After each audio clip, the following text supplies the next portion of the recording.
گوتەبێژی بەشی ئەندازیاری گروپەکە دەڵێت لە 3 بەرنامەی کامپیۆتەر کەڵک وەرگیراوە بۆ ئەوەی ئەم پەیکەرە ساز بکرێت کە هێماکانی بەرهەمی چەندین پەیکەرتاشی لێهاتوو لەخۆ دەگرێت.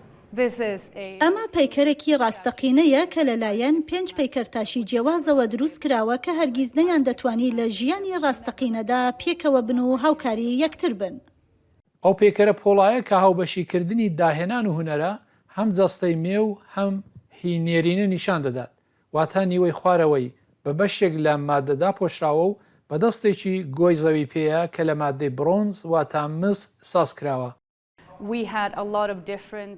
ئێمە زۆر جۆرەی پەیکەری جیاوازمان هەبوو کە بە یارمەتی زیرەکی دەستکرد کارمان لەسەر کردوون بۆ ئەوەی شێوازی جۆراوجۆری پەیکەرسازان پێناسە بکەن. بۆیە ئەمە لە سەرەتادا یەکێک لە سەختیەکانی کاری ئێمە بوو، هەروەها کێشێکی دیکە گۆڕینی پەیکەرەکان بوون بۆ سەر شێوەی سێڕەهەندی. لە ڕاستیدا بیرۆکەکە بریتی و لە بەرهەمێکی تێکەڵاو لە 5 پەیکەرتاش هی وڵاتانی جۆراوجۆر. هەر بۆیە ئەوانەی کە سەردانی ئەم مۆزەیە دەکەن دەبینن کە ماسوولکەکانی جەستەی ئەو پێکەرە لە مایکل ئەنجێلۆ ئیلهام وەرگیراوە و هەڵگرتنی گۆی زەویش لە تاکامۆرا. ئەندازیاران وێنەی چەندین پەیکەریان خستە نێو بەرنامەی کامپیۆتەرەوە کە کاری هەموو پەیکەر سازانی تێدا دیار بێت.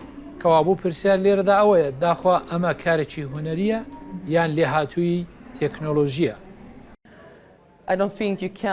پێم وانییە بتوانیت پێناسەی هونەر بکەیت، چونکە پێناسەی هەر شتێک دەگەڕێتەوە بۆ جۆرەی بینینی کەسەکان و ڕەنگە شتێک لای کەسێک هونەر بێت و لای کەسی دیکە هونەر نەبێ. ئەوە پەیوەندی بە بینەرانەوە هەیە کە بڕیاری لەسەر بدەن.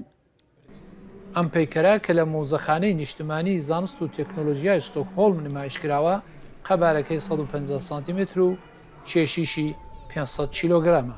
سەلاحی پیرۆتی دەنگی ئەمریکا.